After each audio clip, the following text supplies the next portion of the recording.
बुलढाणा जिल्ह्यातील देऊळगाव राजा तालुक्यात आज वटपौर्णिमा अतिशय उत्साहात साजरी करण्यात आली। वटवृक्षाच्या फांद्यांना आणि पारंब्यांना सावित्रीचं रूप मानलं जातं, कारण देवी सावित्रीने तपस्या करून पती सत्यवानाचा प्राण यमाकडून परत आणला होता, अशी आख्यायिका आहे। हिंदू धर्मात वटपौर्णिमेला खूपच महत्त्व आहे। आज सगळीकडेच वटपौर्णिमा मोठ्या उत्साहात साजरी करण्यात आली। वटवृक्षाला ब्रह्मा विष्णू महेशाचं रूप मानलं जातं, अशी आख्यायिका आहे की वटवृक्षाची पूजा केल्याने त्यांच्या पतीची रक्षा केली जाते। देऊळगाव राजा तालुक्यात कोर्ट, पंचायत समिती, तहसील कार्यालय आणि तालुक्यातील विविध शाळेत वृक्षांची लागवड करून वटसावित्री पौर्णिमा मैत्री ग्रुपच्या महिलांनी उत्साहात साजरी केली। सांगताना खूप आनंद होतोय की आम्ही सगळ्या मैत्रिणी, म्हणजे आमच्या ग्रुपचं नाव सुद्धा आम्ही मैत्रिणीच आहे आणि आमचा ग्रुप तयार केलेला आहे सभापती रजनी चित्ते मॅडमनी। त्याच्यामध्ये आम्ही सर्व मैत्रिणी आहोत आणि आजचा योग म्हणजे असा आम्ही एकत्र येण्याचं कारण हे होतं की वटपौर्णिमा आहे आज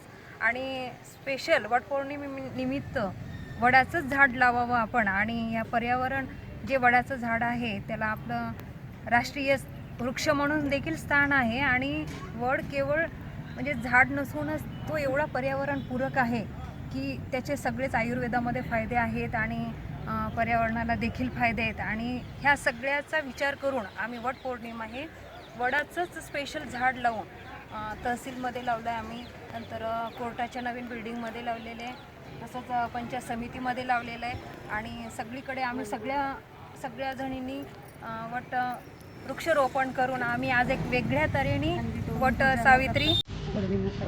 यावेळी महिलांनी वटवृक्षाची पूजा केली। या प्रसंगी सभापती रजनी चित्ते, ॲडव्होकेट सौ अर्चना घेवंदे, मातृतीर्थ पत्रकार संघाच्या तालुकाध्यक्षा सुषमा राऊत, प्रियंका बरकुल, वनरक्षक रूपम वाडेकर, सुनीता तिडके, मंदा शिंगणे, मनीषा चव्हाण, बेबी पवार आदी महिला उपस्थित होत्या। प्रतिनिधी सुषमा राऊत, समाजसेवा न्यूज, देऊळगाव राजा, बुलढाणा।